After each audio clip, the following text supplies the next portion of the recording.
And so we're going to have our business meeting next Sunday. And today I want to talk about a sermon entitled Increasing in Love. And this would be very beneficial, John, if your girls would watch this on YouTube, okay? It would help them understand men. Or it might even help young married couples to understand each other. Not that I would ever single anybody out, okay? And it would be good if you tell what you learned today, that it would be good for you to tell your granddaughters and grandsons. This is really worth your time.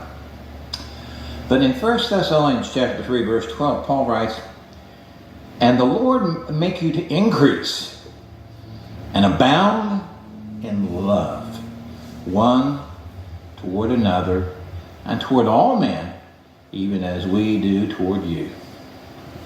And so I was driving in Spencer, Don, and I saw the funniest bumper sticker. It said, "I love the woman I married. It's my wife I'm afraid of." And we'll talk about husbands and wives today, but also going to apply this to the church. When I was in college, they used to say, "As the family goes, so goes the nation." Of course, that was some time ago. That's right. Now, they're trying to redefine the family, okay? But it's still true. As the family goes, so goes the nation. And may I alter that a little bit and say, as the family goes, so goes the church. I must tell you about that problem I had facing this one.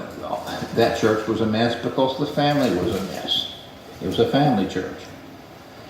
But today we know that Christians are just as likely to have marital problems as much as in the saved world. And it always affects the church because we're a spiritual body. So while I pastored more than one church, I can tell you, I had to counsel people. I hated counsel people who were having marital problems. And why were they having marital problems? I'm going to explain that to you. But, I had one lady tell me, "I want the man that I married." Well, she got the man that she married. She just didn't know him very well. Ben Franklin gave some good advice, John. He says, when you enter into a marriage, you go into it having your eyes wide open. But after you're married, you keep your eyes half shut. So that's probably pretty good advice. But I marvel. I had this lady tell me, "Don, well, I don't love my husband anymore." Somehow they claim that they don't increase in love. They decrease in love, so they think. Anyway, churches can do that too. So today I want to say, do not assume, and here's where the problem comes with in marriages. Do not assume a brain function is a heart problem. That's what they do. They think their husband or their wife has a heart problem. And what they really don't understand is it's a brain function. And I want to talk about the characteristics of increasing in love. And then I want to talk about blessings to the church where love abounds. But let's talk about that. Brain function is not a heart problem. 1 Corinthians 7:28. "But and if thou marry, thou hast not sinned, and if a virgin marry, she hath not sinned. Nevertheless, such will have trouble in the flesh, but I spare you." You don't see that. You don't see that quoted at weddings very often. Such will have trouble in the flesh. Yeah, but it's too late for you. You don't hear that. Now here's another one. You would wonder. What's this got to do with marriage? It's found over in Proverbs 14:4. Where no oxen are, the crib is clean. But much increase is by the strength of the ox. Now what's he saying? Well, if you've got an ox, you know what you're going to have to do from time to time? You're going to have to muck out that crib, right? Yeah. Because when you got an ox, there's a side effect to that. Lots and lots of cleaning up to do. Well, that's like with a husband. You know, there's much strength with a husband, but there's also things you got to put up with. So, right? And it goes the other way around too, you know. This is true. So, anyway, today, far left radical women. Let me tell you who Betty Friedan was. She wrote a book in the 1950s called The Feminine Mystique. And she was the creator of the National Organization of Women. And she was going on and on about her husband and how mean he was. He was a doctor, Carl Friedan. She had a maid. She was really oppressed. If Dale provided you a maid, Don, would you feel oppressed? I just have to wonder about that. But anyway, I'm saying it's not possible, but you know, they like to beat up men for not being women. Well, I want to say this. Normal men, there are strange women out there, but normal men are not twisted, they're not perverted, they're not broken, they're not mentally ill. One actress I read said, a woman shouldn't have to fix a broken man. You know, it's amazing how they think a man's broken when really they're mixing up and thinking a brain function is a heart problem. So I'm talking today about a study that was done by the University of Pennsylvania about husbands, about men and women, okay? And you know what they determined? You know, it's amazing how today they say, well, you know, you're 4 years old and you can determine that really you should have been a boy or you should have been a girl. And let me tell you something, God doesn't make mistakes. Amen. We didn't get to have a little girl. I'm very blessed to have the two boys I had. But it would have been nice for Eileen to have a little girl, comb her hair and put dresses on her and bows. And girls hate it. Think she Anyway, you were a tomboy, weren't you? But anyway, they determined by that University of Pennsylvania study, you know what they found out, John? Men and women are not the same. Wow. And in the words of that great television psychologist, Gomer Pyle, surprise, surprise, surprise. Well, I want to point out some differences, okay? For the purpose that you may come to understand your mate, okay? And so this is important advice that I'm giving, that you need to tell your daughter, your granddaughter, okay? This is going to be on the internet, so you know, they can watch it if you want to. But for the purpose that you, your husband and your wife would ever increase in love, okay? That's what Paul tells us to do. But they have discovered, science has discovered that men's brains and women's brains are not the same. Okay? And men's brains, here we go now. Men's brains are like a stack of boxes, like a Chester drawer. And we've got a box for everything. And there's a rule, by the way, the box, when that husband does that one thing, he goes and we have a box for everything. A box for the job, box for the boss, box for, you know, mother-in-law somewhere way down in the basement. And we go to that one box and we pull out just that one box. We do one thing at a time. And so we pull it, being very careful not to touch the other boxes now. And we pull out that one box and we do that one thing. You know, you got a lawnmower box, you got a job box, you got, you know, just everything, okay? Now my wife will tell you this.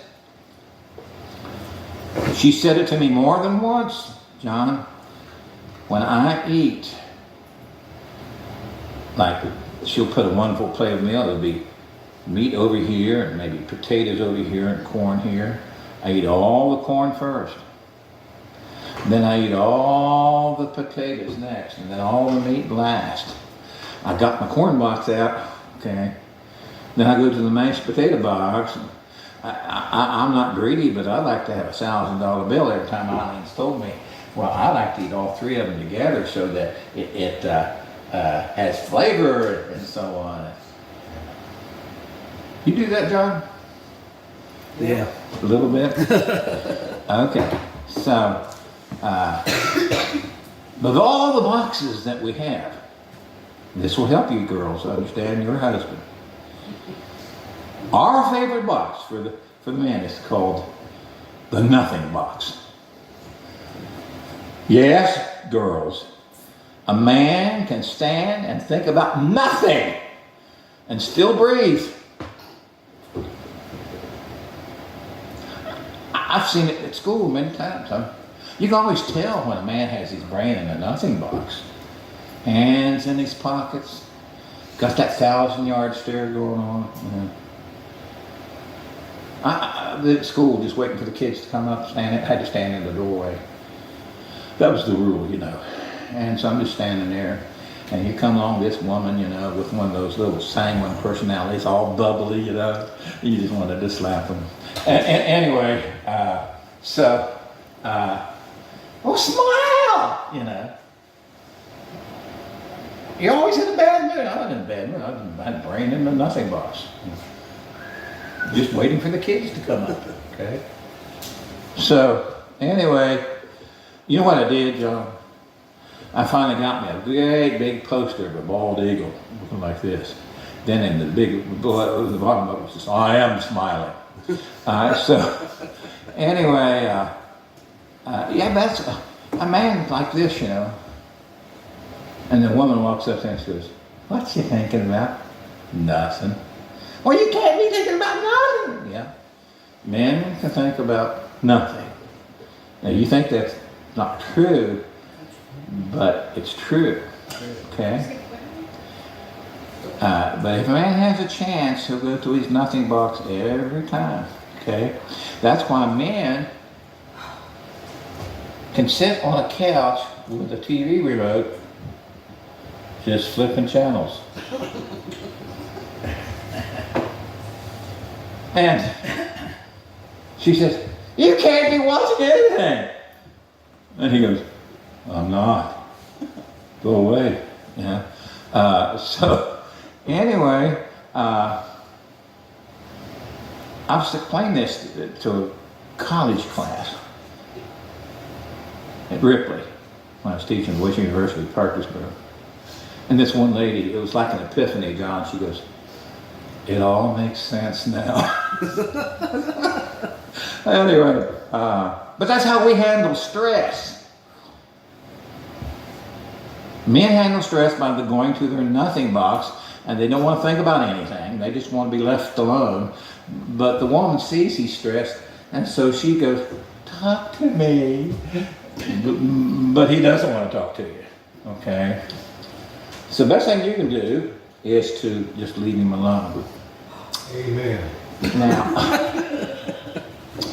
Now, women's brains, guys, are completely different, according to the University of Pennsylvania. And that is, a woman's brain is like an electrical ball of wires, electrical wiring. The current is constantly going, zzz, you know, the brain never stops, okay? Now, I hope I don't get too much trouble. few years ago, Eileen had some surgery on her feet. And she was supposed to stay off. I'm not going to get in trouble. No, you're fine. Okay, all right. So she had to stay off her foot for that week, you know. And so I was supposed to do everything. Well, you know, I'd start to do something. Did you do this? Well, did you do this over here? That's women can multitask, but remember, men do one thing at a time. Okay? Finally, I had to tell honey I will do everything you tell me to, but I'll do it one thing at a time. Okay? And women are all concerned about details, you know. By the way, that woman I was thinking about who said, it all makes sense now. You know what she asked me? She says, well, can I go into his nothing box? No. I went into my nothing box. She said, you know, this place needs to be picked up. We need a table over here, or a picture. How about a flower right here? And then it'd be something. Say, no. Okay. But women, they care about everything. Okay. And they go on about every little detail. And you take, for example, a wedding. Your wedding just kept getting more and more elaborate, wasn't it, Dale? Okay. And so, That was his mother. yeah, that's women for you. Okay. But now, men could get married in a hayloft. They don't care. Okay. So, men and women are not the same. They're wired differently, okay? Now, it's not that men don't care. We have our priorities, you know, like deer hunting season, okay? But anyway, women, like I say, care about everything. Now, Dale, John, Charlie's too old, so I'm not, okay? Amen. I want you to understand something. Women talk things out. Women have, and you think they're putting you through the 3rd degree, but they're not. They're just processing information. Okay. The comedian Jeff Foxworthy did a skit, and he went in and told his wife, got a text message, says to pray for Tom. He had a bad wreck. Was he driving? That's what his wife asked. I don't know. Just said, pray for Tom. He was in a bad wreck. Well, Carol and the kids, was there? Don't know. Just said, pray for Tom. He's in a bad wreck. Were there other people involved in it? Don't know. Just said, pray for Tom. He was in a bad wreck. What hospital did he take him to? Don't know. Just said, pray for Tom. He was in a bad wreck. Well, what do you know? I know we're supposed to pray for Tom. He was in a bad wreck. Okay. Women got more questions than a man can answer. Okay. But they're not really giving you the 3rd degree. They're processing information. And so don't mistake a brain function for a heart function. It's not that at all. And so, you know, a man sees that a woman's stressed, she needs to talk it out. And we often think, we have to fix everything. Actually, she's not asking you to fix anything. She's just asking you to listen to her. Thank you. Okay? And so I'm trying to give some good marital advice to young married people here today. And so he sees his wife stressed out, and she's, you know, and you know what he tells her? Now, she doesn't have a nothing box, John. He just says to her, well, just don't think about it. Well, she can't because she doesn't have a nothing box. Okay, we're different. Amen. So we need to understand this so we learn to adjust each other, increase in love, you know. Let's talk about increasing in love. Yeah, the church has difficult people in it from time. Now, let me tell you something. I pastor a church over in Gilman County. I won't tell you which one, but the man was here yesterday. Very difficult to work with. Yeah. You have difficult people. You can go to a church and find out This is an arrogant slob. There are people so arrogant, Dale, that they think that if there was a vacancy in the Trinity, that they should be first in line. Okay? Yeah. All right? But the litmus test for seeing if you're increasing in love is what was read yesterday by John 1 Corinthians 13. John says in 1 John 4:8 that God is love. Okay? Amen. So increasing in love means that you are long suffering. In other words, you're patient. Okay? Increasing kindness. Envieth not. I did something the other day. This man puts a bunch of stuff on Facebook, old pictures and so on.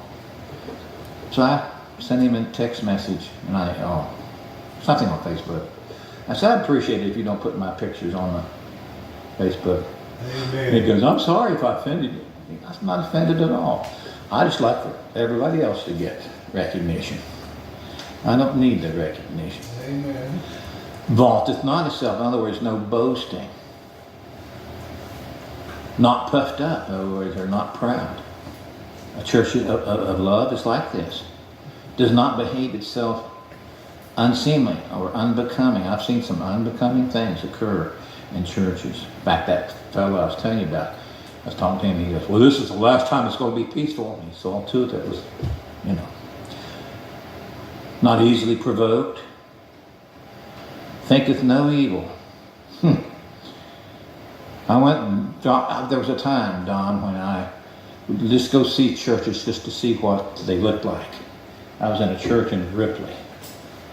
And so the guy walks over, checks my hand, want to know who I am. What do you do for a living? I said, I'm a public school teacher. Off he took about how terrible school systems are and so on. I thought, that's a nice way to make me feel welcome, Yeah. I just looked at him and said, let me tell you something. Schools are just a reflection of society. He says, we're doing that, particularly you, okay? Exactly. I was in a church, and the guy said, well, it's a long time since you've been here. I've never been back to that church since then. Okay? I don't need to be in a place where there's no love. Okay? Now, I want you to note that the Apostle Paul does not tell people to love. He prays that they will love. Now, there are some blessings to the church and to the family that increase in love. The church will experience God's empowering presence. There will be true exalted worship of God. There will be true learning and spiritual growth. See, I know that there are some churches where you can't express any new idea. It has to be what they've always heard. So there's no spiritual growth, no new ideas. There will be an increase in commitment to loving and caring relationships. There will be an increase in servant leadership. I keep stressing that. There will be an outward focus toward the community. There will be an increase in stewardship and generosity. So I want you to understand, God wants us to increase in love. Amen. Okay? And he applies it to the family. And as the family goes, so goes the church. Amen. And thank you for your time. I hope I wasn't too boring. Okay? You're awesome.